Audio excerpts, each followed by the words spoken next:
It's Red Eye Radio. Gary McNamara and Eric Harley talk about everything from politics to social issues and news of the day.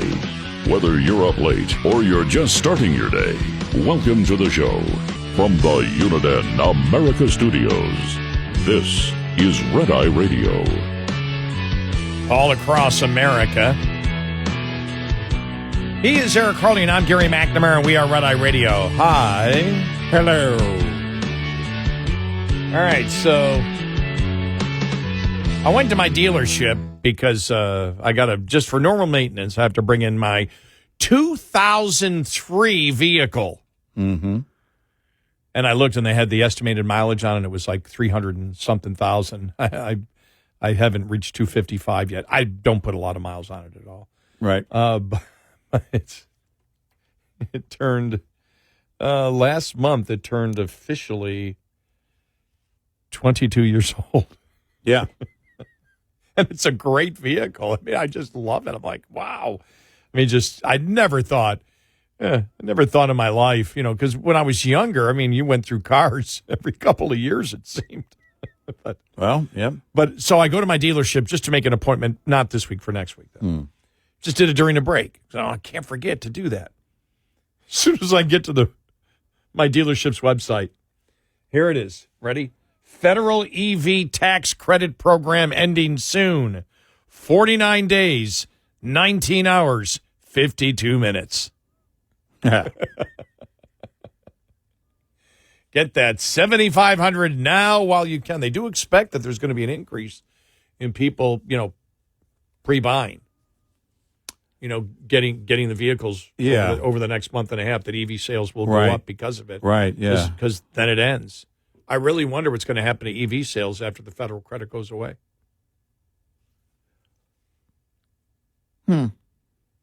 Well, yeah, there's no doubt that if there's an incentive and you've been on the fence about a purchase, that there will be people that go, okay, I'm going to go ahead and jump in.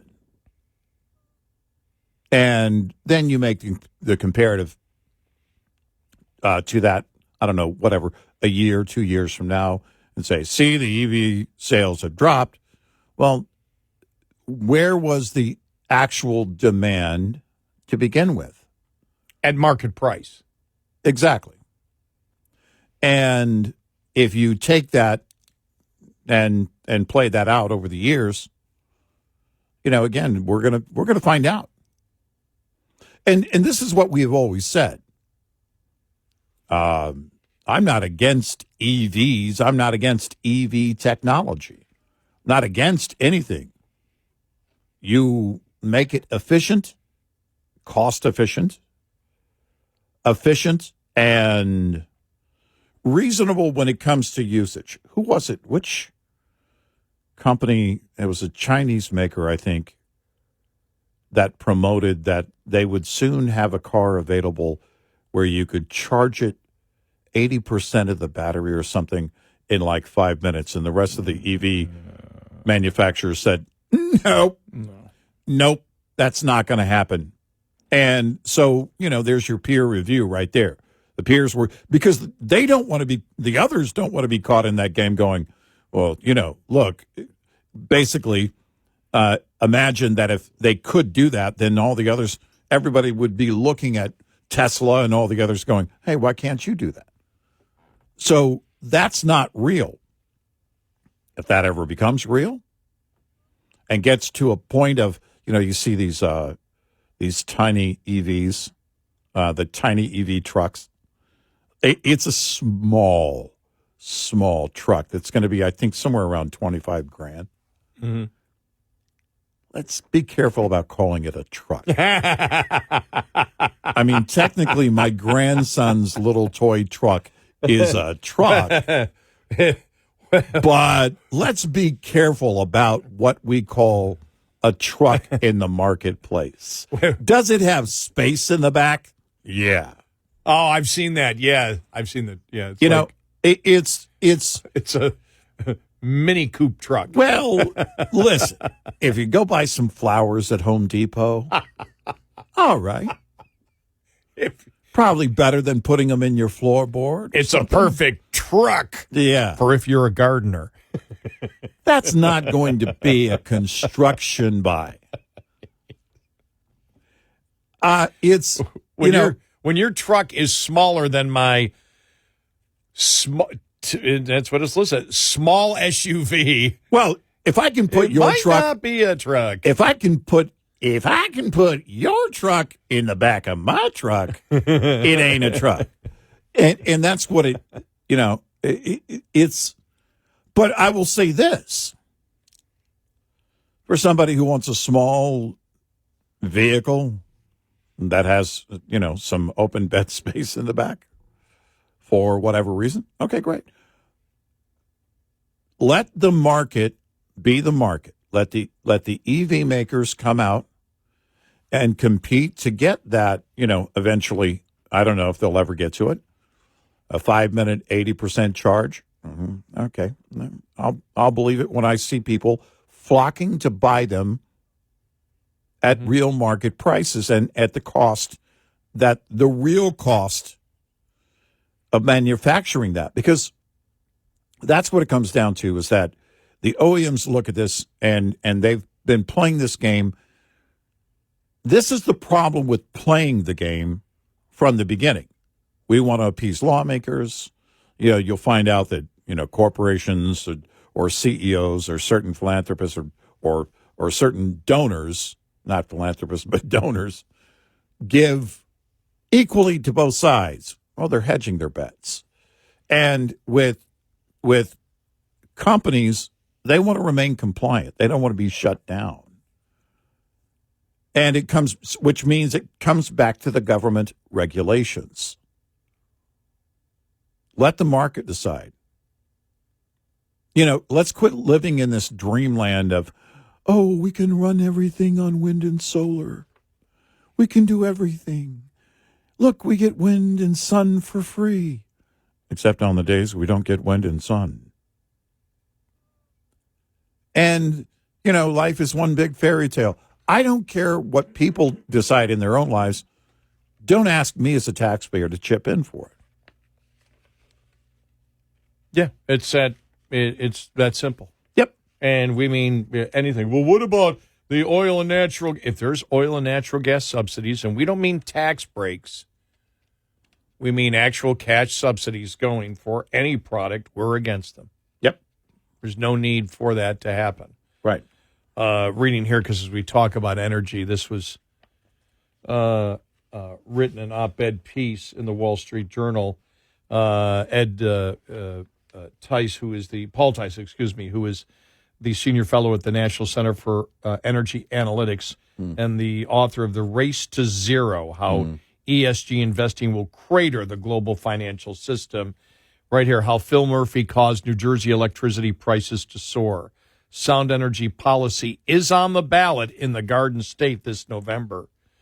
And just a couple of sentences here. Despite flat electricity demand for the last 2 decades and some of the lowest energy usage per capita among the 50 states, New Jersey residents pay some of the highest retail power prices in the country. As of April 2025, they rank number 12 in the nation with prices more than 15% above the national average. The gap has widened further in the wake of recent decisions by the New Jersey Board of Public Utilities to improve an additional 17 to 20% rate increase for most utility customers in June.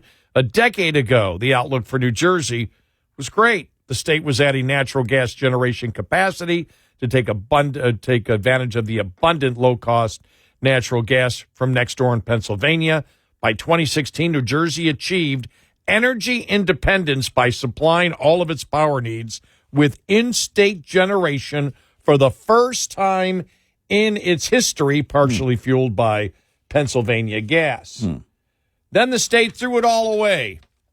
Since electing Governor Phil Murphy in November of 2017, New Jersey has shut down all of its coal plants, reduced natural gas generation capacity, and increased its reliance on intermittent wind and solar power. Trenton is on the quest to achieve 100% clean energy production by 2035. Under Mr. Murphy's leadership, New Jersey has tilted at offshore windmills, none of which have been completed to date, mainly due to cost overruns, despite the state's generous financial incentives. New Jersey has also subsidized the rollout of solar power, even though the state experiences only 94 days with less than 30% cloud coverage in an average year. The state ranked 7th in the country for small-scale solar power generation, with rooftop and utility solar panels. Such supply-side mismanagement has led to a 12% decrease in New Jersey's electric generating capacity since 2016. Over the same period, average residential power prices increased by almost a third as consumption declined slightly. The shale revolution has led to a significant drop in U.S. natural gas prices since the 2000s, but New Jersey electricity customers have seen no benefit in their bill. A growing dependence on out-of-state generation to meet electricity demand. The shortfall stood at 16% in 2024, has increased the state's reliance on Pennsylvania, New Jersey, Maryland, or the PJM as they call it. This subjects New Jersey to even harsher climate policy, and they go through all of it. But they talk about the fact that they had the energy problem solved, and they put Murphy in there, and Democrats take more control, and boom, it all goes to hell. Yeah. Something that's absolutely elementary school students could figure out. Yep. You don't replace consistent energy with inconsistent forms of energy that cannot survive in the marketplace and have to be subsidized with taxpayer dollars. Right. It doesn't work that way. It's going to put up costs. And the big lie, remember the biggest lie they've said on alternative energy, don't worry, the cost is going up now, but the cost goes up now in order to bring it down later. What the biggest line of horse Yeah. droppings ever. Right. I mean, it's just a complete lie, and it's like the Democrats, feed me more. Thank you, sir, may I have another? Thank you, sir, may I have another? The Kevin Bacon syndrome in Animal House. They're into hit me again, punish me again, hurt me, hurt me, hurt me. Well, it's ultimately the conditioning of the mind so that you're used to high prices, and then you keep incrementally going up and up and up and up. Under my plan of cap and trade, electricity rates would necessarily skyrocket. Well, what the hell did they think was going to happen? What did Governor Murphy, what the hell's in his mind, or any of the other Democrats that went into all this? And by the way, we're just not hitting blue states because Texas did their own horse crap with wind and solar over the last couple of decades. And it doesn't matter whether you're Republican or Democrat. It's insane.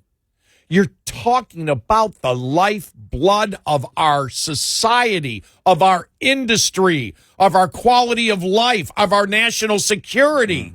And these idiots who are adults go, let's get rid of the consistent form of energy and let's get a totally inconsistent form of energy. Oh, by the way, we have these data centers that are going to be using so much power. Let's just pretend that the power consumption that we're going to need for the future doesn't exist. We'll just put ourselves in some delusional world. Hey, give me an edible over here. You got something stronger? Oh, you got the mushroom drink over here. Let me throw this down. All right, how are we going to do our master planning now? Well, no, I mean, that's it. Listen. We're gonna have to dull their minds somehow. I know, legalize it. But how do you get a group of adults to agree to this? To sit and say, yeah, let's totally screw ourselves. Let's slowly commit suicide. No, we've said it multiple times.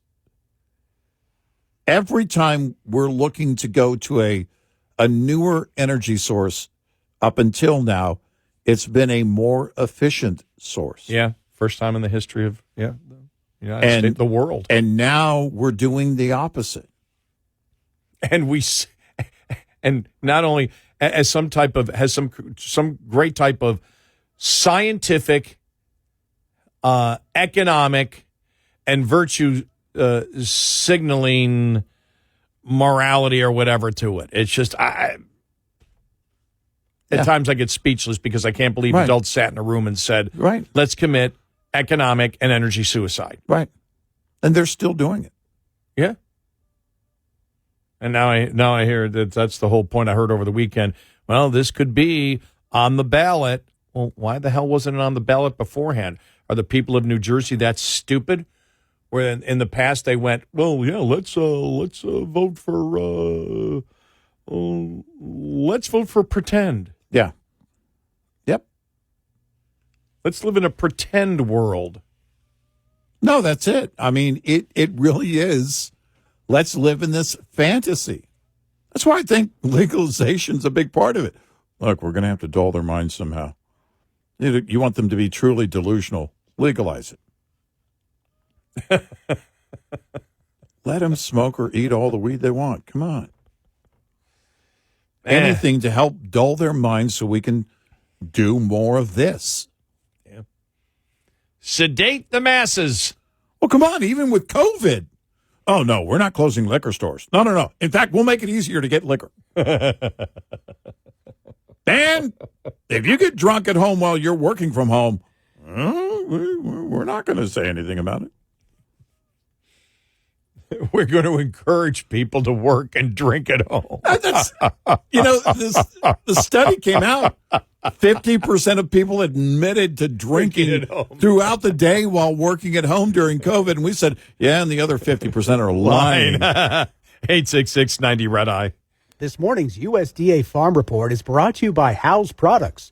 Tested, trusted, guaranteed since 1920. School will be in session soon across the country, if it's not already in some places. One thing to pack with your student's school lunch, some food safety practices. USDA food safety expert Meredith Carruthers says most important to remember, keep cold foods cold. What I find is a lot of people don't realize how many things are perishable and how important it is to keep foods cold, especially when we're talking about packing lunches for younger kids. As youngsters, especially those under age 5, are more likely to get seriously sick from a foodborne illness. So regarding proper chilling of perishable school lunch items in the lunchbox, cold sources like ice packs, the frozen gel packs that can just go into the freezer and pop into a lunchbox. You can freeze a water bottle or a juice box. In theory, then it'll be thawed by lunchtime and your child can still consume it that way. A good rule of thumb, if you buy a school lunch item from the refrigerated section of the supermarket, it needs to be kept refrigerated. I'm Rod Bain reporting for the U.S. Department of Agriculture in Washington, D.C. This report brought to you by Cenex Fuels and Lubes.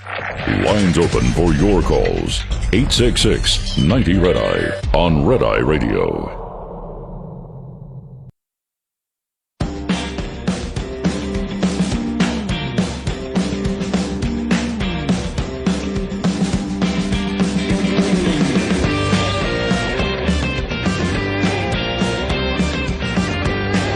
We are Red Eye Radio. He's Eric Harley, and I'm Gary McNamara. You know, one of the things that you and I started the show off with was we're just amazed because we had said last Thursday night, Friday morning, when we were last on the air, we said, what will it be like come Sunday night, Monday morning when it comes to Israel announcing their plan with Gaza? And we're really amazed, just really nothing happened. There was an interview that Bernie Sanders did when he showed his pure anti-Semitism. Are you ready for this? All right, here we go. Here's a question that was asked to him. Do you say Hamas has some culpability in people starving? No. No. None. None whatsoever. Yep. So that's what you're dealing with. And, it was you saw over the weekend, Bernie Sanders in red West Virginia trying to convince people to vote, vote his way. And I'm like, yeah, okay. Yeah. And that's what you've got now. I mean, that's what it and every single day it's like, okay, who's the leader of the Democratic Party? It's Jasmine Crockett. Yep. It's AOC. Yep. It's Mondami. Mm-hmm. It's Bernie Sanders. It's what's his name? Beto. Yep. And Buttigieg. They're the ones making the noise.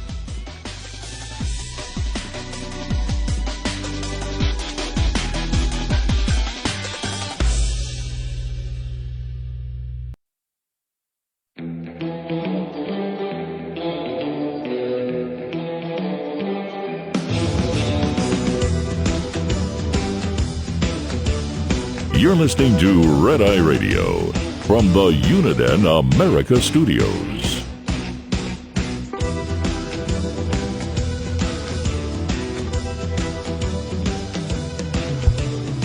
And we are Red Eye Radio. He's Eric Harley, and I'm Gary McNamara. All right, some audio cuts. Just we got to, normally we don't get to this point till Thursday when we're just overloaded with audio cuts, but for some reason we are on Monday.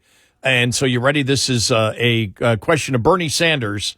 I just had mentioned it before where, does Hamas bear any responsibility for the humanitarian crisis in Gaza? No. Yeah. Okay. Pro-Hamas. There he is right there.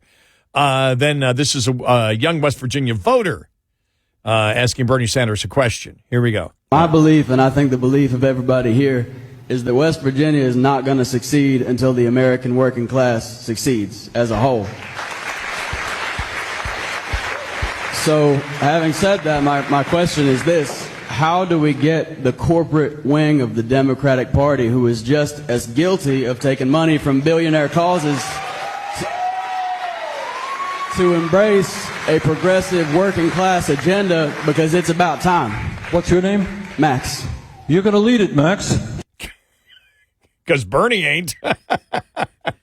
Here, take it. We're done. You're going to lead it, Max, because we haven't done anything. Well, look, I've become a millionaire doing this. Bernie Sanders has become a millionaire doing this. He's got 3 homes. Yeah. You do it. You do it. Your turn. We got to go. Right. You get. My God. You're going to lead it. You're it. Tag, you're it. No take backs. Now, of course, there was Bill Maher last week, and Dr. Phil was on. Oh, great. Stephen A. Smith was on. And here's what we had played. We had given you some of the quotes from George Will, because George Will was also on. But here's Stephen A. Smith talking about the leaders of the Democratic Party. All right, here we go. Everything that he's done, but I'm not going to castigate him and talk about him and call him everything but a child of God, like some of our politicians on Capitol Hill are doing, thinking that that's going to work to the benefit of the Democratic Party. When you listen to Jasmine Crockett or an AOC and the way they talk about them, even an Elizabeth Warren to a lesser degree or what have you, the Republicans are having a field day. They put them up on the screen. Let's show them. They plaster them all over the place, especially Mom Donnie. That's not an order today, just like you pointed. Why? Because they know that even though New York might go for him, America won't. And in a general election, you are going to fall if you are anti-America, if you are anti-capitalism, and you want to embrace extreme leftism and socialism. But they want you scared to say that. You're not scared, and I can assure you I could give less than a damn. Well, all right. Except you voted for Harris, and you vote for her again. Yep. Yeah. I can't disagree with anything that he said, except you would still vote for Harris now. Yep. It's like it does. Or maybe he would now. I don't know if he's been asked that question. I know Bill Maher. That would be a good question. I know Bill Maher would vote for Harris again, which is why we say, shut up. Right. Don't complain about, we should have said this later, or we said this before, but we should have said this when we were talking about him a little while ago when he was saying, my money, I don't see my money. I'm paying over half of my money, and I don't see what good use it's going to. You keep voting the same people in office, and now you're wondering like, I'm a smart Bill Maher, and then at times I can be totally obtuse and just can't put and connect the dots together. I voted for Harris. I've always voted Democrat. I don't know why I'm paying over 50% of my income, and I don't see any results from it. Yeah. Yeah. By the way, I don't know why I enjoyed that. Yeah, I don't know. But I did. Yeah. Well, if we can't drink during the show, you got to enjoy something.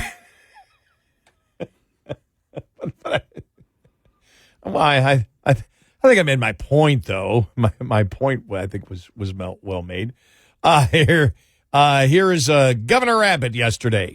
Finally, Governor Abbott talking about the whole gerrymandering situation and gerrymander as the beaver.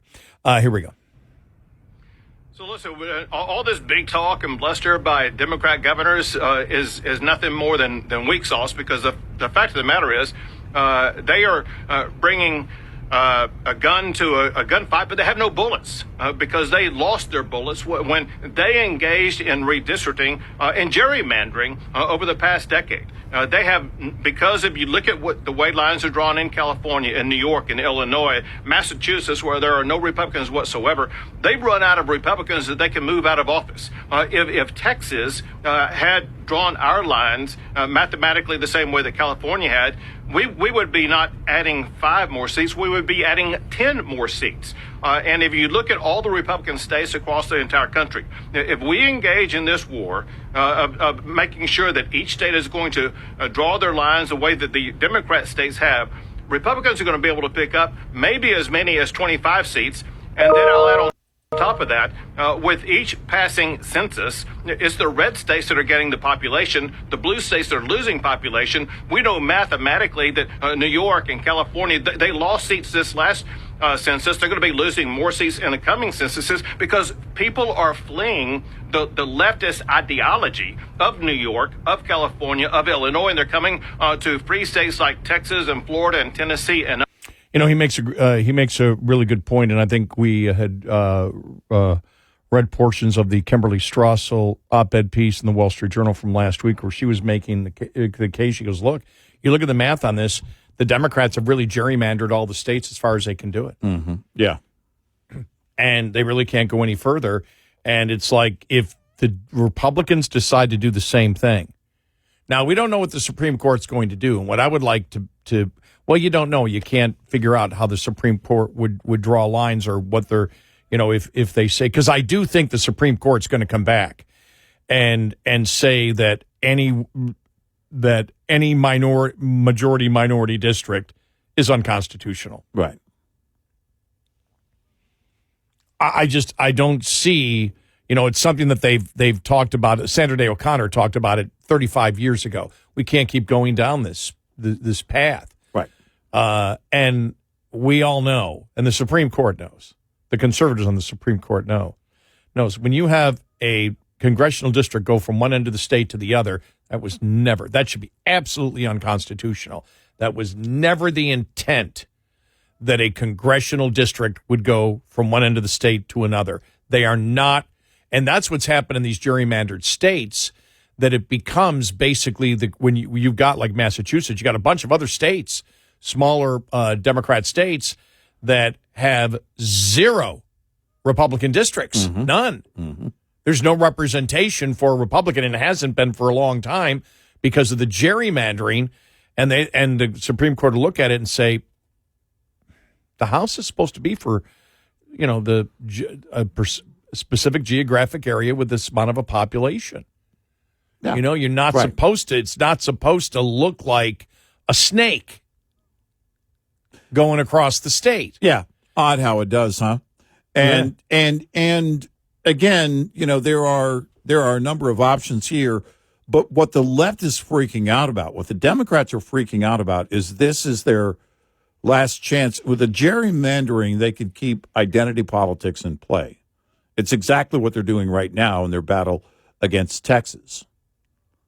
It's about identity politics, even though, was it 4 out of the 5 districts that we're talking about are heavily Hispanic districts. The Democrats don't talk about that. No. But they need to keep identity politics alive. So what they have done is they've made gerrymandering in their arena. We're doing it to save democracy and preserve the voice of minorities. That's not what it was ever about. It was about constituents. And somebody wrote us, and I think they said, okay, why don't we try zip codes? Right. Yeah, breaking it down by zip codes, and and you could split there would be splits, within zip codes or whatever, an adjacent zip code, but it wouldn't look like a meandering river that went on forever. And those are things that, again, we'll see where the Supreme Court goes on this. But the left doesn't win this because of their own gerrymandering game. And we say this because the Supreme Court asked the specific questions we brought you earlier, I think about a week ago, that, they're asking the question, how is a majority minority district not unconstitutional? Right. And that's a specific question that they want answered from both sides. And, and this is going to be heard in October. But the problem that the Democrats have, of course, is the fact, Governor Abbott sort of laid it out, you have people moving. The movement in this country is from blue to red states. Yeah. That's where it's going right now. People are leaving, and we know Texas is picking up by population, is picking up districts. Mm-hmm. The other thing is the problem for Democrats is they've gerrymandered their states as far as they can gerrymander it, and Republicans haven't. Now, it all may go to hell with the Supreme Court decision, after they have the hearing in October, and it would probably come down, next June? Yeah. Or whatever. Yeah, I'm assuming that it will. But you're waiting. Would all these districts have to be redone? Well, you're into at that point, right at the heart of the midterm. You may have to wait on a decision for that. They may wait until after the election. I don't know how you do it unless you expedite it. You fast track that to get it done. Now, so the redistricting can't happen, because if you're going to knock down majority minority districts, then Texas will have to be redone if they have 4. If those are viewed as 4 majority minority districts because of Hispanics, if you're calling it, if you've done it in order to count that minority that is a majority in that district, well, then that may go. Yeah. And then everything in Illinois would go. Yeah. Everyone would have to redo their districts. I mean, when you think about it, what implication, and I haven't seen anybody write about that. Oh, yeah, that's actually a great question. How what would wide actually open happen? Would it be? How wide open would it be? Yeah. And or do they just come back and say, no, the state can do, does the Supreme Court come back and say, no, the state can do what the state decides to do? If they do it through their elected representatives. Kind of hard. That would be a cop-out, I think. Well, the reason it would be a cop-out is because Congress gets to decide. Yeah. The state has a ton. For example, how a state runs an election. It's why you and I, and boy, our audience was furious with us when we said, no, the Supreme Court is not going to decide in favor of Trump. Right. In 2000. Right. Excuse me. 2000. Sorry, wrong Supreme Court case. Sorry, Al Gore. Wrong Supreme Court presidential election in 2020. Case. We said they're going to say, even though some of those laws were unconstitutional that they passed and everything else, that a state, even if a state badly runs an election process, unless there's absolute fraud that was intended, a state gets to run. This is what they basically said. A state gets to run their elections even if they run them badly. Right. But when it comes to the actual election in Congress, the federal government, Congress could dictate redistricting. They have the ability to do that because it's federal offices. Right. The actual voting system, no, the states take care of that. 866-90-RED-I. Get in touch with Red Eye Radio, toll free at 866-90-RED-I.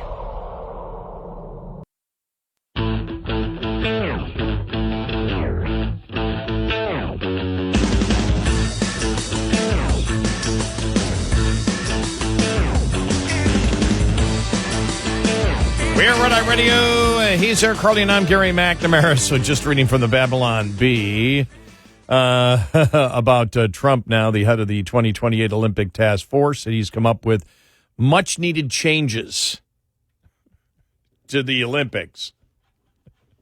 Javelins will now be thrown towards a picture of Jerome Powell. Trump will sit on a throne like in Gladiator and give a thumbs up or a thumbs down for if a contestant lives or dies. There will be a new Best President competition, which is worth 100 gold medals. And last place athletes from other countries will be instantly deported by ICE. We do not tolerate losers in America. Love it. Babylon Bee.